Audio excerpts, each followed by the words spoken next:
Welcome to the Black Entrepreneur Experience podcast, inside the business, buzz, and brilliance of Black entrepreneurs. Here is your host, Dr. Frances Richards. What happens in Vegas goes all over the world on Black Entrepreneur Experience, episode number 253. Subscribe to our mailing list to receive weekly updates and exclusive content delivered right to your inbox. Go to drfrancesrichards.com. That's drfrancesrichards.com to subscribe to our mailing list and be entered into our monthly drawing. That's drfrancesrichards.com, drfrancesrichards.com to subscribe to our mailing list and be entered into our monthly drawing. We promise we won't spam you or sell your information. Thank you for joining us as we elevate the Black entrepreneur experience by interviewing CEOs, thought leaders, innovative thinkers, and Black entrepreneurs across the globe. I'm your host, Dr. Frances Richards. Our next guest is an acquisition editor for Mongo Publishing, program coordinator, and online content creator for the Miami Book Fair, editor of magazine Unfolding, and best-selling author MJ Fievre. Welcome. Thank you so much for having me. I've given our audience such a brief bio. Why don't you fill in the gaps and share with our audience what you'd like them to know about you and your business, MJ? Absolutely. My name is MJ Fievre. I was born in Port-au-Prince, Haiti, and I moved to the United States when I was 21. I started my writing career when I was very young. I was still in Port-au-Prince. I was 16.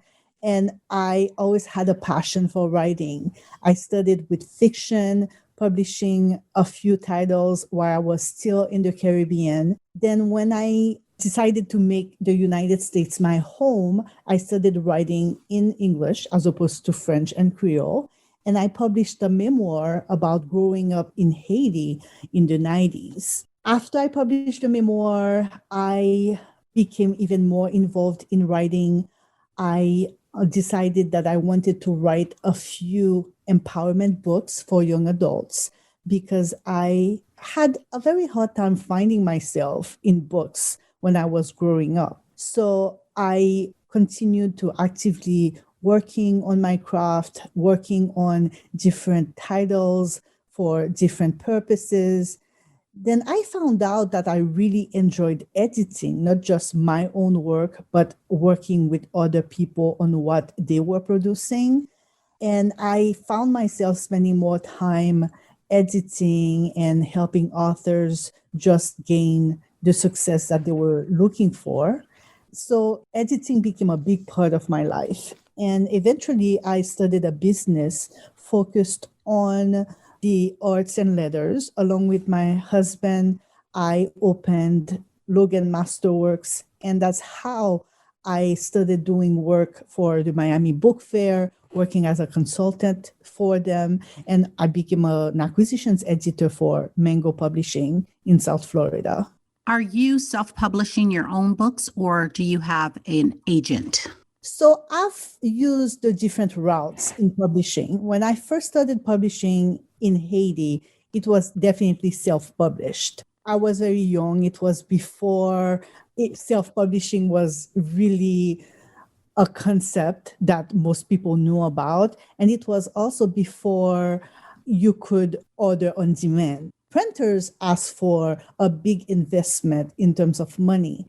So I was 16 at the time. I had to have a very long and difficult conversation with my parents, trying to persuade them how passionate I was about what I was doing, that becoming a writer was the ultimate goal in my life, that I wanted my life to revolve around writing, that I wanted to be a writer, be in the writing world, and make a life that was focused on literature and writing. So, of course, they made me work for it, but eventually they were able to invest in my writing. So I hired 2 editors for my first book. I worked with my aunt, who was a literature teacher, who was a creative writing teacher in Haiti and also with a teacher at my school. So they devoted time to helping me hone my craft, and eventually the book was ready for the printer. So that was my very first contact with the printing world, and it was all self-published. When I moved to the United States, I attended Florida International University and I obtained a degree in creative writing. And of course, in the course of getting my degree, I learned a little bit more about the publishing industry. And I decided this time to wait until I could find a good publisher to put my next book out there. I went with an indie publisher located in Orlando for my memoir, A Sky the Color of Chaos. So at this stage, I was introduced to a different type of publishing, which was not the kind where you have a big publisher with an advance. It was an indie publisher, so very small. I continued to do what I had always done, a lot of self-promotion, organizing events, and working on my platform, sending direct messages to friends and family members and colleagues, letting them know about the book. So the same kind of work that I did with self-publishing, I continued doing. And the book sold very well, mostly because I was acutely aware of the importance of the author being an integral part of the marketing machine. And eventually, I was able to work with a bigger publisher. So, in the context of my work as an editor for Mango Publishing, I was able to properly advocate for my own writing. So, I went through the same process that many of the authors that I acquire have to go through. I presented my book to the editorial team, explaining the reason why my work was a perfect fit for Mango. And that's how I got to publish my first self-empowerment book. It's a book titled Badass Black Girl, and it's focused on helping young adults and women, Black women, how to take control of their life and realize the beauty that there is in being a woman, in being Black, in living in the current times, being part of history while celebrating all the trailblazers who made everything that we can accomplish today possible. And talk about the various books that you've written, MJ. When I first started my career in Haiti, I was really focused on fiction. I was an avid reader of horror stories and adventure stories, and those were also the types of movies that I enjoyed watching. So naturally, my first stories were adventure and mystery stories with a little bit of horror. So I wrote in French at the time. I have different titles. The first book is The Fire of Revenge, Le Feu de la Vengeance in French. And the second most popular one is The Beast, La Bête. So it was all about making sure that the reader is on the edge of their seats when they're reading the titles. I really wanted to provoke. At the same time, I talked a lot about what it meant to be a young person in Haiti. My adult was very young. My books were for young adults. I was young. Those books are important in the sense that they were reflection of the times, what it meant to be a young girl or a young boy growing up in Haiti back then in the 90s. When I moved to the US, I published A Sky the Color of Chaos, which talks a little bit about my family. It's a memoir, so my family is part of it, but also and above all, about the country in the 90s. A lot of people know about Haiti's history because, well, we're the first Black nation, and also because of Baby Doc and Papa Doc and their dictatorship in the 70s and 80s. But not many books were being published about the 90s, about what followed that kind of dictatorship. There were nonfiction books, yes, essays and books that were geared toward academia, maybe. But I couldn't find another memoir that talked about growing up in Haiti in the 90s. So my focus was on sharing my story there. I mean, things were very violent when I was growing up. I talk a little bit about the violence at home, but also about the violence in the country, where we had a lot of rebuilding to do after the dictatorship of the Duvalier, and the country was just torn apart by rivalries, sorry, and just the total chaos that was left behind by Baby Doc. So I talk a little bit about that in the book, and the book came out in 2015. I was really excited to be able to share my experience about Haiti, presenting Haiti for what she really is, a country that is very violent, yes, and that is known internationally as being poor, but a country that is so beautiful and with people who are so welcoming and creative and smart and warm. I mean, describing Haiti for how awesome a place it can be was very important to me because I love my birth country a lot, and I wanted to be able to present her in a way that would show the real Haiti, not just what's bad, what's ugly, but also what's beautiful and lovable about the place. Then I moved on to another type of nonfiction. I started writing those self-empowerment books. They were really important to me. I became a teacher.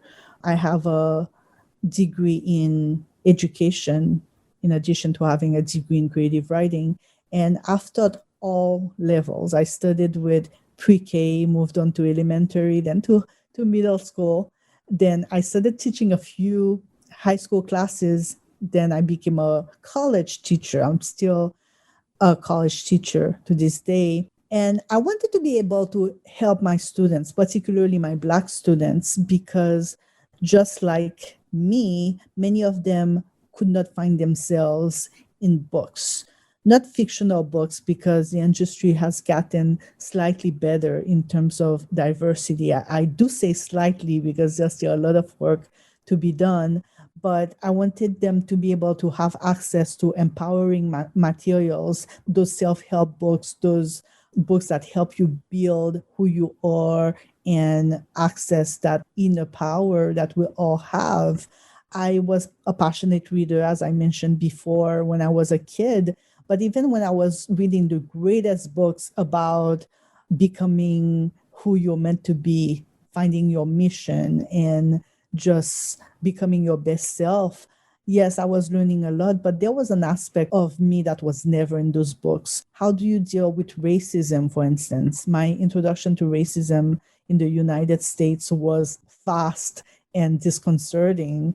I remember walking with a friend. We had been to a bowling alley, and some random guy threw milkshake at me, calling me the N-word. And that was my introduction to America, just a few weeks, maybe a month after I had arrived to the United States. So I wanted to be able to talk a little bit about that, but also about the colorism that I had witnessed in Haiti. How do you continue to believe in yourself, believe that you're worthy, believe that you're magnificent when you are in an environment that tries to convince you that you're nothing just because of the color of your skin, just because you don't have the financial means that other people might have. So I wanted to talk a little bit about what I had wondered about as a kid.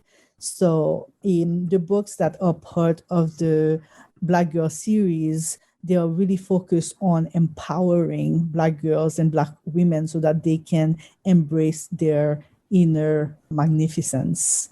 I also published a book of poetry because I write in all genres. I write books, I write poems, I write short stories. So my book of poetry, Happy Okay, was also published with Mango.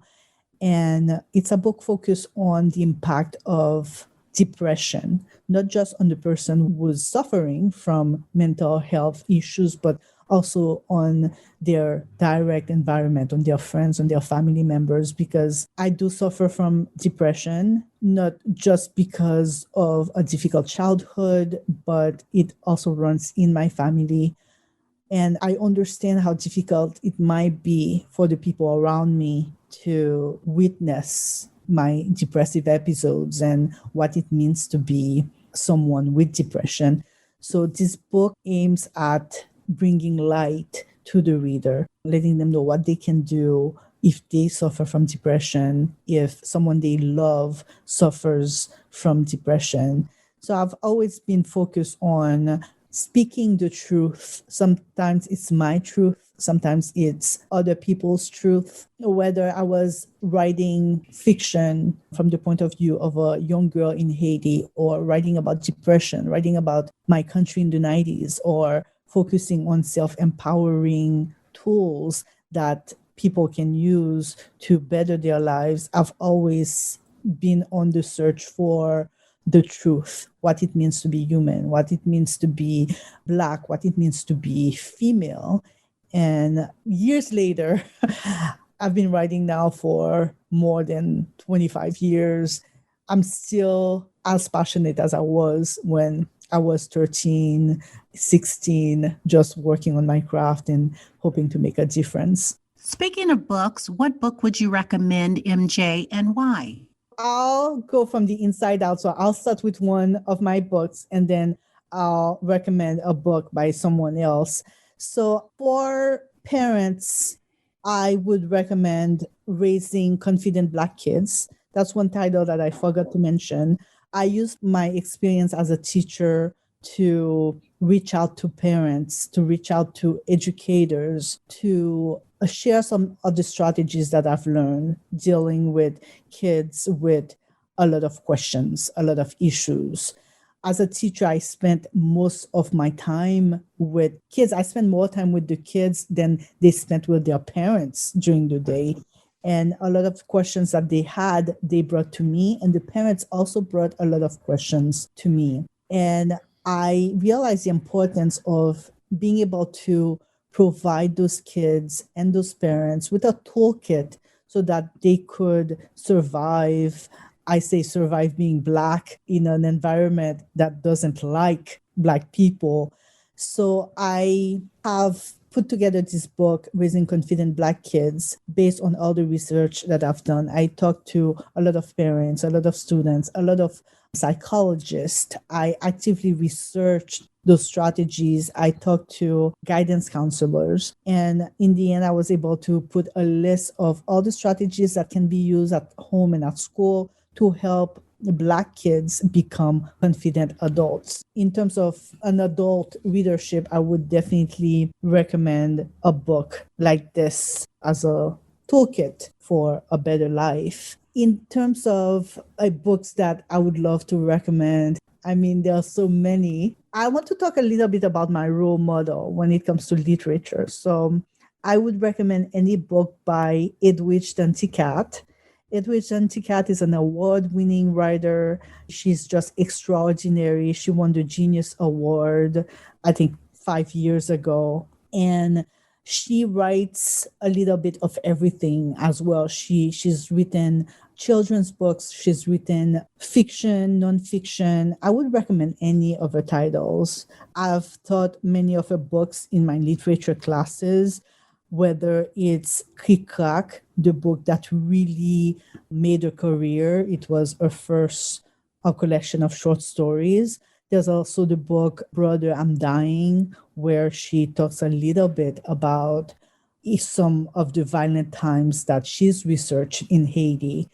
She's just an amazing writer, but she's also a delightful human being. I've had the opportunity to work with her, and her writing is authentic. Her writing is gripping. I would recommend any of her titles. We're in the midst of COVID-19. I want you to talk to parents, and then I want you to talk to students.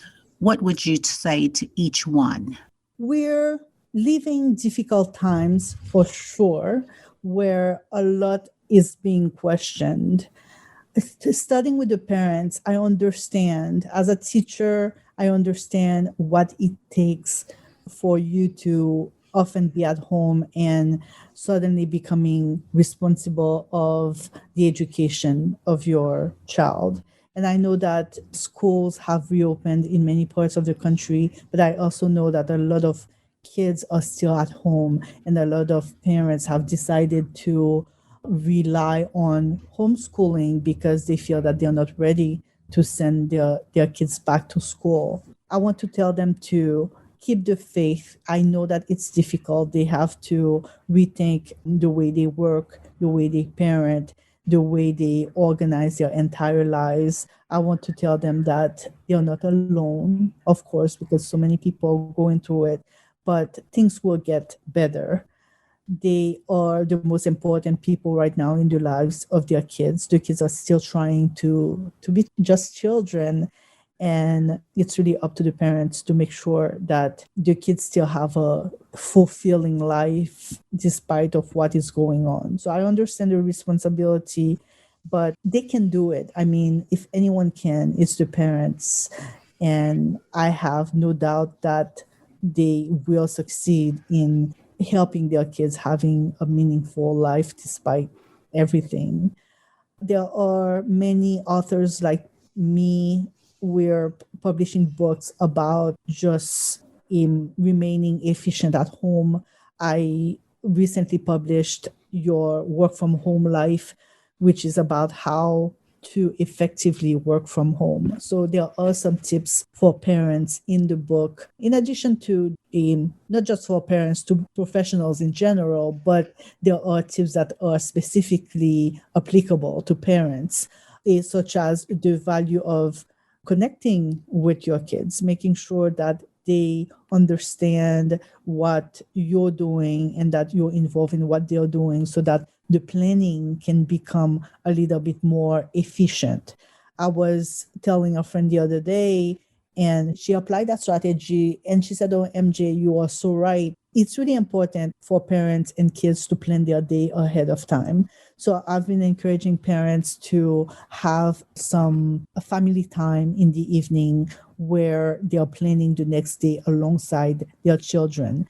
So the children are aware of what the parents are going to do the next day, and the parents are a little bit more involved in helping their kids plan it the next day, so that there is this connection that is being created where they're working on the future together. But there's also this understanding where the kids understand, okay, at 1 p.m., if mom is working on this, or dad is working on this, or grandma is busy doing this, that's not the best time for me to go and have a conversation about this or ask them to help me with this or that task, things like that. And my friend was able to actually apply this strategy, and it created this sense of togetherness, but also from an organizational point of view, they were able to better plan their day with their kids. To the kids, I would say, don't forget to read a little. I know that during the pandemic, there are many adjustments that have been made, including the way we communicate and exchange information. I mean, there's so much going on in the world of technology. A lot of kids are spending time on TikTok and on other platforms because they don't want to be alone. They want to talk to each other. And of course, it's natural. I've been spending more time on social media than I ever did before because I have to connect with other people during the pandemic. That's part of self-care, just being able to connect. But I don't want them to miss out on the many books that are coming out. And reading has always been so important to me. And I realize that I'm now, because of my age, it might fall on deaf ears. I do realize that because I started writing early, I could see the transition from having a lot of impact on kids to progressively being seen, oh, she's just an old person trying to tell me what to do. But reading changed my life. You can learn so much about yourself through reading, even when you're reading fiction. That's maybe above all when you're reading fiction, because it introduces you to worlds that you would never know, but also it introduces you to other aspects of yourself that you would never have imagined. Different libraries, different schools have put together wonderful reading list. I would make sure that I reach out to my language arts teacher, to my literature teacher, and just ask for book recommendations and just spend some time reading and thinking and imagining a better world, because we won't always have COVID. There is a better world that we need to prepare for, and they're the future. So they need to start preparing that world. What can we do right now, MJ, to help you as an author in your business? I would say that connections are very important. People reaching out to me and letting me know if they've read the book, letting me know what impact the book has had. And I'm talking, of course, about the first book, but also about the other books in the Badass Black Girl series. Empowered Black Girl came out very recently, and it's a book that teaches people about the power of affirmation. Reaching out to me and letting me know, MJ, this is how I applied what I've learned from the book. This is how my daughter applied what I've learned for the book, would be very helpful, because it would help me with my next titles. It would guide me. The feedback would guide me. And of course, visiting the website, blackgirlseries.com. There is a blog there. You can show your support by visiting the blog and leaving comments. There is a vlog. As part of my mission to encourage Black girls and Black women to be their best selves, I've been interviewing successful Black girls and Black women on the vlog, and I'm inviting everyone to visit the blog on the blackgirlseries.com website. There's also a magazine called Unfolding, where we feature the work of wonderful Black writers. We have fiction, nonfiction, poetry. There are special features and interviews, book recommendations. So if you want to really support my work, please visit the website. And of course, if you haven't bought the books yet, please buy the books on Amazon. One of my books, Your Work from Home Life, is going to be available at Target soon. So just support my writing, and by supporting my writing, you will be supporting my work overall. Congratulations. Thank you so much, Dr. Francis. Advice you wish you had followed. My mom has always told me to take my time. I've always been very impulsive in my decisions. And in most cases, I was right to be a little bit impulsive because things move so fast. I think that if I had waited to just launch my career, for instance, her first advice when I approached her and I told her I want to be a writer, she told me, well, you have so much more to learn. You're just a kid. But eventually she listened to me instead. And I had a very successful career, even as a teenager. But in other aspects of my life, I really wished I had listened. She said that I was too impulsive and that I also worked a little too much.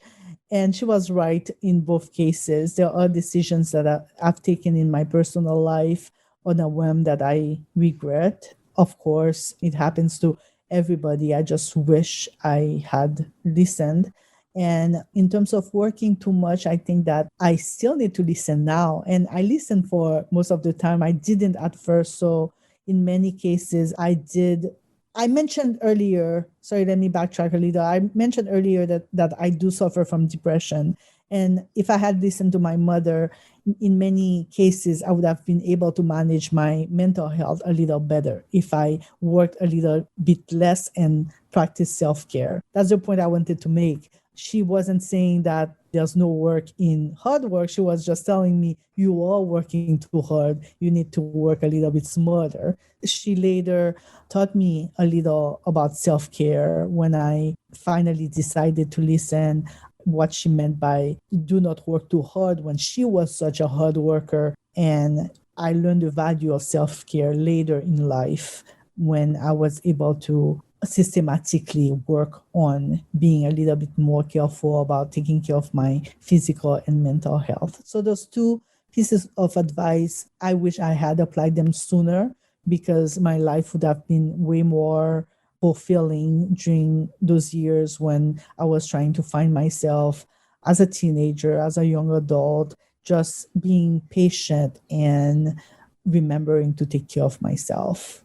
And what does self-care look like to you now? During the pandemic, again, it's all about connections. When I'm hosting the vlog, for instance, on the blackgirlseries.com website, it's about talking to other people, learning about their experience, being able to bask in the beauty that there is in just connecting with other Black women and talking about life and just sharing about the Black experience. That's been part of my self-care package for sure.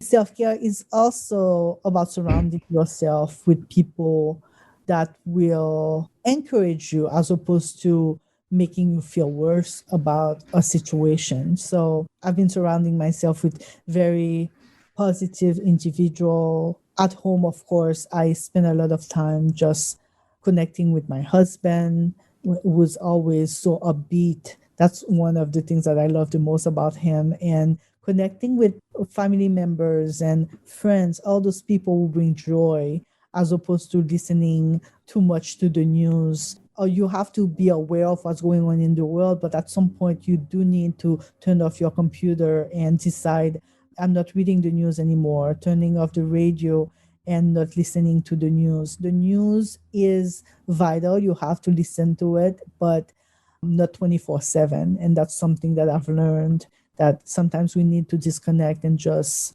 find peace. And I focus on my hobbies. Of course, I write a lot because that's my passion, but I also do a lot of Sudoku puzzles. I watch my favorite shows. I listen to my favorite music. I read. I started working on a puzzle recently, a jigsaw puzzle. So just finding things that bring you calm, that make you happy, so that you can balance it out with everything else that you have to do that might be a little bit more stressful.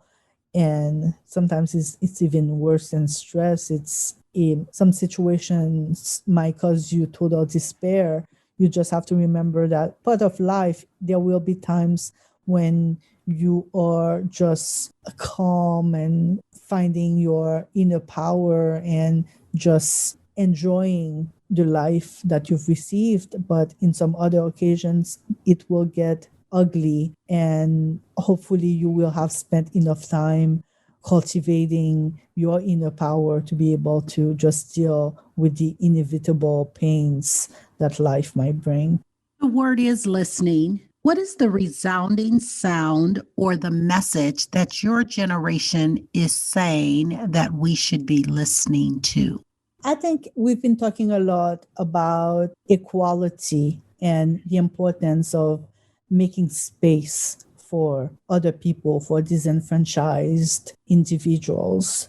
I'm in my 40s right now. Well, I'm about to turn 40.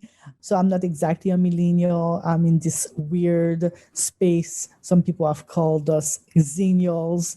So we're not internet natives, for instance, but we learned about the internet and we immersed in technology at a very young age. And whether you're looking at what my generation has been voicing or the people who came after us, it's just a message. It's about the importance of making space for those people who are not always invited on the stage. It's about letting women shine. It's about letting minorities, Black people, people of color in general, giving them the same opportunities that have been offered to non-Black people, non-minority people. It's really about creating a world of understanding where we are open to listening to all of the stories that are out there, that are as meaningful as the stories that have been traditionally been part of the mainstream, right? It's for everyone to become part of the mainstream and just understanding that there is beauty in diversity, beauty in opening our hearts to people who are different from us. I want you to have a monologue with someone that has impacted your life. I want you to name that person. And what would you say to them? I would probably address my monologue to my father because I had a very complicated relationship, with my dad. We had very meaningful moments that were tender and just where we were just a father and daughter spending time together. But he also dealt with severe mental health issues, and it could become very violent from one moment to the next. So I would probably tell him that I understand that you were struggling. I understand that you didn't know any better. I understand that there was this constant fight that you were waging against yourself because you were trying to understand why one moment you were this collected, calm, Zen individual, and the very next moment you were like a beast unleashed and you were incapable of reason. I understand that it wasn't easy. I used to blame you for being the person that you were, but now I understand that you were struggling. You were trying to find your way out of the darkness. And I've learned to recognize that people are finding their demons all the time. Not just you, Dad, but everyone is fighting something. And I've learned to acknowledge this and to be more patient toward other people. You never know someone completely. There is the person that we choose to show to the world, and then there's the person that we are inside scared and in pain. And once we start acknowledging the pain that many of us carry inside, we're able to be more understanding and more caring and more loving as human beings. And that's what I've learned from you, Dad. I'm not saying that it was okay for us to live in that fear for so many years, waiting for you to lash out, but I've learned something from it. And I think that I'm the person I am today because of you. Some people say in spite of you, but I want to believe that I've learned to be a good person because of you. Very powerful. MJ, talk about the worst moment in business or in life, and what was your takeaway? I write about in my memoir, but also in a short story that got published maybe 15 years ago. I talk about witnessing the death of a man when I was just 7 or 8. I was standing on my balcony at home in Haiti, and it was after the Duvalier were gone and the country was just trying to find itself. And they burned this man alive in front of my home. And I had no idea what was going on. I felt relatively safe. I was on my balcony just playing with my Barbie dolls. I knew that at some point I was going to become a teacher. So class was in session. The Barbie dolls were just waiting for me to collect their tests so I could grade them. And here's that huge crowd of people marching in of my house, holding this man and eventually killing him with gasoline and fire. And I've never been able to shake these images, just death engulfing him in such a horrible way, and the cries, and not just coming from him as he was dying, but also from the people who were torturing him and killing him. And it made me think my whole life about the beauty that there is in us, but also that kind of hate that we carry sometimes, and that can turn into murder if we're not careful. Because there is no way, even as a kid, I was looking at this crowd. There is no way that all of those people were just monsters. Those were people with families, people who had other people who loved them. And I realized that there is something inside of us that if we don't tame it, it might turn us into those monsters that I saw that day. Monsters that were not really monsters. People just like you and me, making the bad choice of getting indoctrinated and thinking that it was okay to kill their enemy, listening to hate, to revenge, because the man that they killed turned out not to even be the person they thought he was. It was a case of mistaken identity, but they did think that he was a Tonton Marcoute, part of the Duvalier regime, one of a member of his private militia. So they were acting out of revenge, out of anger. And I understand that the situation in Haiti at the time, the violence against private citizens, the violence against women, the murders, the home invasions, I understand how someone who's in pain can feel that it justifies killing someone else. But even if it had turned out that this man had been who they thought he was, nothing justified torture and killing. And it's something that I've been thinking about my entire life. At what point do you stop thinking that life is sacred, that life that God has given us, and you start thinking that it's okay to take life when it's about revenge, when you're in pain and you're feeling hateful yourself? I think it's up to us to make sure that we work on ourselves so that if it ever comes to that, that we're ready psychologically, mentally for situations that could make us hate, but we are strong enough at that point because we've been working on ourselves for so long. We're strong enough to choose to remain decent as opposed to turning into monsters. MJ, if you conducted this interview, what is the one question you would have asked yourself? I want you to ask the question and answer it. I guess I would try to understand a little bit more about what I do from the business point of view. I know we talked about me being in acquisitions. I'm an acquisitions editor. So what exactly does that mean? So I will answer the question and talk a little bit about acquiring books. So I do acquisitions specifically for Mango Publishing. And what it means is that I have a clear understanding of what Mango needs in terms of the books that Mango is trying to put out to make a difference in the life of the readers. If you go to mangopublishinggroup.com or mango.bz, you will see that all the books that are getting published are books that have some kind of powerful impact on the reader, whether it's a book about being a better parent or a book about meditation, a book about prayers, a book about science, a book about history.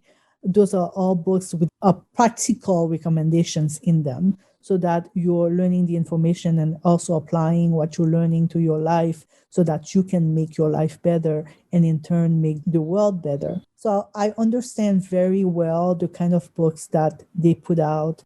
I understand very well how people read, how they choose what they're going to read next. And what I do, I look for writers who would be successful within the Mango program. I reach out to them. I tell them about the beauty that there is in publishing with Mango because Mango is such a unique company in the way that it treats its readers as well part of their family as opposed to just clients, or there's more than just the transactional aspect of a contract with Mango. And I love this company so much. So I reach out to authors to tell them about our publishing process and the books that we put out. And also authors reach out to me to tell me a little bit about what they're working on.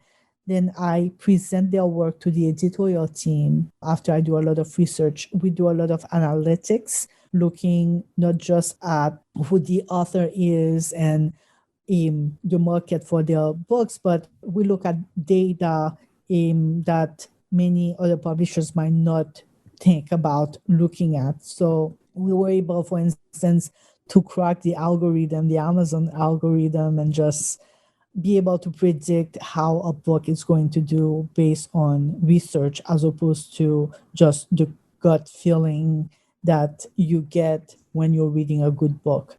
So it's the perfect mix of art and science, and I love it. I love being in acquisitions and being part of that research and being able to talk to authors about what they need to improve in order to be able to get a contract. I just enjoyed that part of my job very much. And someone is listening and they are saying, I'd like to chat with you to see if my manuscript, if Mango would take on my manuscript.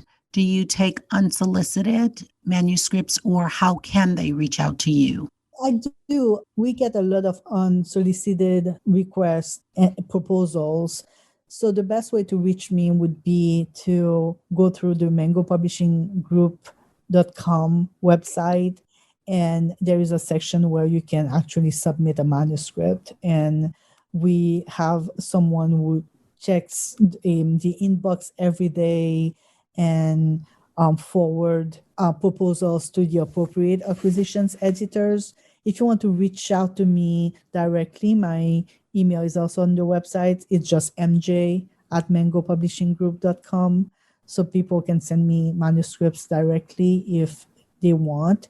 And I get back to authors as fast as I can. And when we don't get the green light, or I don't think that we will get the green light, I let them know exactly why. So it's a good learning process for them as well. And we've had authors who submitted a proposal and at first it didn't get very far because some parts of the proposal were not working, and they were able to go back and maybe work a little bit more on their platform or work a little bit more on describing what the book is actually about. And some of them come back and we actually do publish the work. I'm always open to dialogue, to just discussing what can be done to improve a proposal, to improve a manuscript, and feel free to reach out to me. I do get back to everyone within 2 or 3 days. MJ, we've come to the part of our interview. It's called Fun Facts Lightning Round. I'm going to ask you a series of questions, and I'd like you to give me very quick answers. If there's something you desire not to answer, feel free to say pass. Okay. Are you ready for the Fun Facts Lightning Round? I am. Your first job? I was wrapping gifts at a store in Haiti, at a grocery store. Your favorite color? Green. The last movie you saw? The Purge. You relax doing what? Reading. Your favorite singer or rapper? I don't have a favorite one, but I've been listening to Whitney Houston a lot these days. Brings me back to the 90s, and I've been really enjoying albums. Your favorite dance song? Macarena. What food you eat every week, no matter what? Well, every day. I have my cereal every day. I just enjoy cereal. It's my breakfast. It's my favorite breakfast. Your favorite month? I'll say December. I love Christmas celebrations, so I'm all over the holidays. Work out or hit the couch? I want to work out a little bit more, but I work from home more than ever these days, and I find myself on that couch a lot. MJ, thank you so much for joining us on Black Entrepreneur Experience Podcast. Before we let you go, why don't you share with our audience the best way for them to connect with you and do business with you? And feel free to give all your social media handles. It's been such a pleasure to be here. I do hope that people reach out and connect. I'm located at blackgirlseries.com. If you visit blackgirlseries.com, you can go under contact and find all my handles. Let's start with Facebook. I'm on Facebook. My page is Happy Okay. So if you type Happy Okay, you'll find my page. I have a strong Black woman with a lot of pink as the logo, so easily recognizable. I'm on Instagram as well. Badass Black Girl Books is my handle. I am also on LinkedIn, MJ Fievre on LinkedIn. And I'm on Clubhouse as well if you look for Michèle-Fievre. So I'm happy to connect with anyone. Again, badassblackgirl.com is one way to find me, and the Black Girl series, blackgirlseries.com. Thank you, MJ. That's a wrap. Thank you so much, Dr. Francis. Our guests have sent us so much swag, books, and giveaways this year. I can't wait to announce our monthly winner. So if you want exclusive content delivered right to your inbox and to enter into our monthly drawing, go to drfrancisrichards.com and subscribe to our mailing list. That's drfrancisrichards.com. drfrancisrichards.com. That's drfrancisrichards.com and subscribe to our mailing list. We promise we will not spam you or sell your information. Thank you for listening and subscribing to Black Entrepreneur Experience. We would love for you to leave a review and rating on iTunes and share with your friends. For show notes and more episodes, go to www.beepodcast.com. Join us next Wednesday, and remember, green is the new black. So keep your bank accounts and your business in the black.